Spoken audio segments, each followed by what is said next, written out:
ومن عقوبات الظالم أنه يفضح يوم القيامة. قال صلى الله عليه وآله وسلم: والله لا يأخذ أحد منكم شيئا بغير حقه إلا لقي الله يحمله يوم القيامة.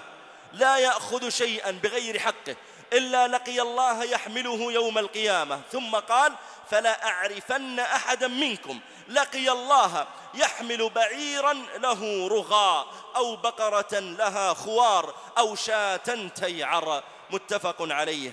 وتوعد النبي صلى الله عليه وسلم الظلمة بدخول النار، فقال صلى الله عليه وسلم فيما رواه البخاري: إن رجالا يتخوضون في مال الله بغير حق فلهم النار يوم القيامة. والقصاص من الظالم إن لم يكن في الدنيا كان في الآخرة. قال عليه الصلاة والسلام: من ضرب بسوط ظلما اقتص منه يوم القيامة. رواه البخاري.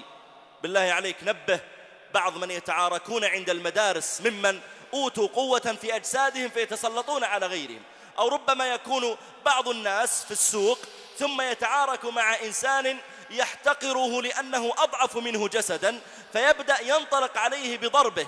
والنبي صلى الله عليه وسلم يقول: من ضرب بسوط ظلما اقتص منه يوم القيامة.